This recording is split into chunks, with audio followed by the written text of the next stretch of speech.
Selamat sore sahabat Hermina semuanya. Jumpa lagi sama saya. Sebelumnya saya Dr. Raden Dhani Fathul Iman, dokter umum di Rumah Sakit Hermina Pasteur. Kebetulan hari ini kita akan ada agenda terkait Hermina Talks, yaitu di mana materinya adalah ancaman hipertensi terhadap jantung Anda. Kebetulan pemateri kita, atau bukan moderator, apa ya namanya ya? Pembicara kali ya, atau yang mau sharing-sharing pada sore hari ini ya dok ya.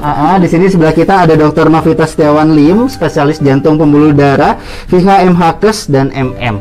Pada kesempatan sore hari ini mungkin akan banyak sharing-sharing ya dok ya, khususnya terkait apa sih sebenarnya hipertensi itu? Apa sih hipertensi itu dok? Ya, hipertensi ini adalah suatu penyakit yang seringkali nggak ketahuan karena nggak ada gejala, makanya julukannya itu pembunuh senyap atau silent killer. Betul dokter. Serem kan ya? Iya dok. Ya, jadi kapan kita bilang hipertensi? Mungkin karena gejalanya ini seringkali nggak ada. Ya, bila tekanan darah rata kita di atas 140/90 dok. 140/90 ya dok ya. Kita bisa klasifikasikan sebagai hipertensi. Dan itu perlu dideteksi sebetulnya secara dini, karena bisa merusak berbagai organ termasuk jantung. Jadi ada beberapa cara untuk mendiagnosis hipertensi. Karena seperti yang kita tahu, tensi ini kan tekanan darah tuh fluktuatif ya, naik turun, naik turun. Kita lagi habis olahraga pasti naik ya dok. Betul. Stres naik, kurang tidur naik. Tapi kalau kita lagi istirahat cenderung turun. Nah jadi yang ideal memang untuk penapisan awal itu kalau misalnya kita tensi berkala ternyata dia lebih dari 140/90, kita butuh pemeriksaan lebih lanjut. Baik dengan ambulatory blood pressure monitoring atau diukur tekanan darahnya secara rutin di rumah. Itu bisa dengan menggunakan alat tensi setiap pagi bangun tidur dan malam sebelum tidur.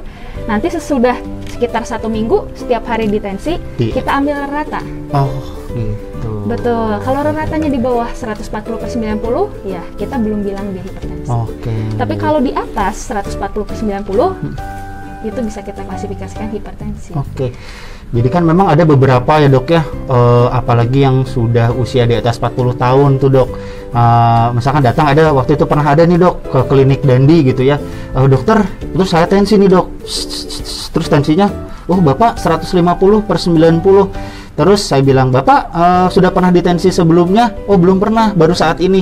Nah itu tuh dok, apakah memang harus dievaluasi dulu, atau pada saat itu sebenarnya bapaknya boleh bilang, jangan-jangan saya hipertensi nih dok. Nah gimana tuh dok? Ya pertama harus ada warning, jangan-jangan pasien ini hipertensi. Tapi dok, secara definisi hipertensi ini tidak dapat dilakukan dalam 1 kali pengukuran dok. Nah apalagi di klinik ya. Karena kadang-kadang stres atau takut ketemu dokter Dandi, naik tensinya. Jadi karena takut kali ya. Tapi kita harus melihat ini sebagai salah satu entry bahwa pasien memerlukan pemeriksaan lebih lanjut. Kayak warning gitu ya dok ya. Jadi harusnya diukur 2 kali pengukuran atau diedukasi untuk dilakukan home blood pressure monitoring dengan cut off-nya di bawah 135/80. Atau yang lebih advance lagi dilakukan ABPM atau ambulatory blood pressure monitoring seperti yang saya bilang tadi. Kalau dia di bawah 130/90 dia tidak hipertensi. Kalau di atas itu kita bisa diagnosis sebagai hipertensi.